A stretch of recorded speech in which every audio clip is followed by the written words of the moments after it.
Lorsque nous allons voir M. Apathy à RTL, il nous dit « Je ne vous donnerai jamais la parole ». Ah bon? Lorsque nous allons voir M. Bourdin à RMC, il dit « Je ne vous donnerai jamais la parole ». Ah bon?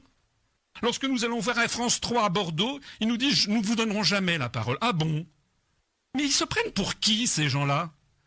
Nous avons inscrit sur Twitter des quantités de journalistes. Le journal Le Monde est venu 24 fois en 18 jours consulter ce que nous écrivons. Nous n'existons pas dans les médias. Vous trouvez ça normal? Donc le vrai problème, c'est ça en fait le noyau dur. C'est que la vie politique française et l'ensemble du débat politique français est vitrifié parce que il y a des choses qu'on n'a pas le droit de dire en France.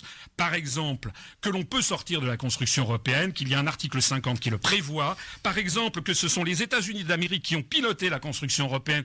D'ailleurs, nous allons ressortir de nouveaux documents sortant de la CIA.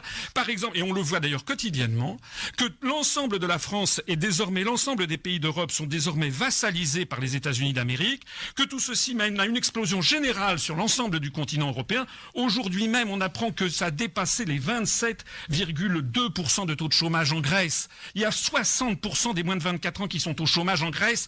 Vous trouvez que c'est normal? Eh bien, tous ces sujets sont comment dirais-je, interdits d'antenne. Et M. Hollande a osé dire, l'autre il y a quelques mois, la crise de l'euro est derrière nous.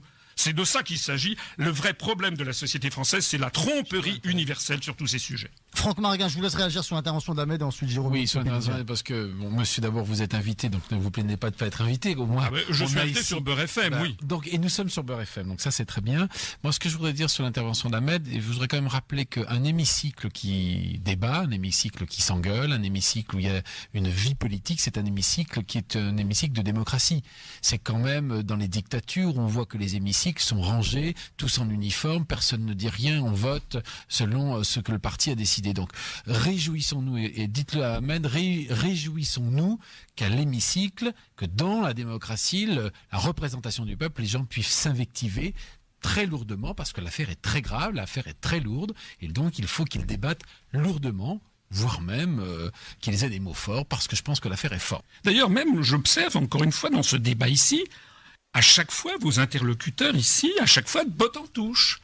Le vrai sujet, c'est que nous ne sommes plus du tout en démocratie. Je suis désolé, monsieur Marguin, de vous le dire.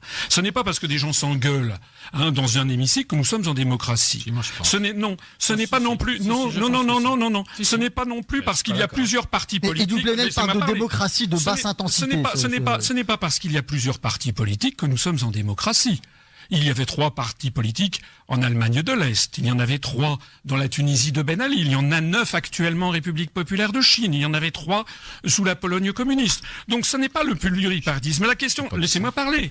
La question de la démocratie, la question de la démocratie, est-ce que on a des vrais débats où on permet à des partis qui ne disent pas la même chose d'aller au fond des choses, ou bien est-ce que ce sont des débats convenus entre des faux opposants qui se tiennent par la barbichette et qui s'empoignent sur des sujets qui sont des sujets effectivement scandaleux, mais enfin dans 3 mois on sera passé à autre chose. On a eu l'affaire du mariage gay, dans 2 mois ça sera l'euthanasie, etc. À chaque fois on sort des sujets qui sont pas des sujets sans aucun intérêt, mais on ne traite jamais du sujet de fond. Enfin, dans le projet de loi, la lutte contre les paradis fiscaux, le cumul des mandats, ça reste des vrais sujets quand même. La lutte contre les paradis fiscaux, vous savez très bien que le Luxembourg et que l'Autriche, par exemple, au sein de l'Union européenne, ne veulent pas en entendre parler. Vous savez très bien que l'article 63, j'y reviens, interdit toute restriction au mouvement de capitaux avec les États membres de l'Union européenne et entre les États membres et les États tiers.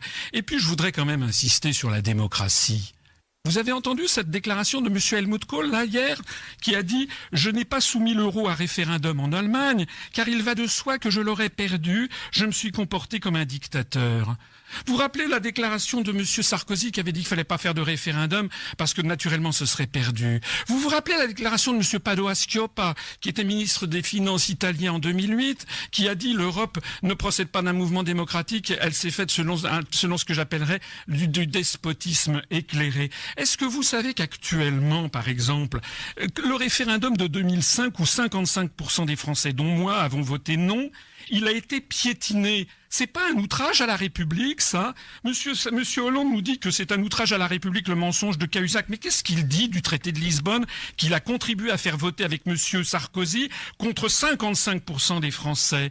Vous savez qu'actuellement, l'article 63 dont je viens de parler est violé par Chypre, qui a fait des restrictions au mouvement de capitaux. Vous savez que l'article 125 du traité sur le fonctionnement de l'Union européenne interdit le renflouement des États étrangers. Actuellement, nous allons piquer des milliards d'euros aux Français pour aller renflouer des banques qui se sont aventurées en Grèce ou à Chypre. C'est contraire même aux traités européens. Vous savez qu'actuellement, la Constitution de la République française, dans son article 7, prévoit que les partis politiques doivent respecter la souveraineté nationale.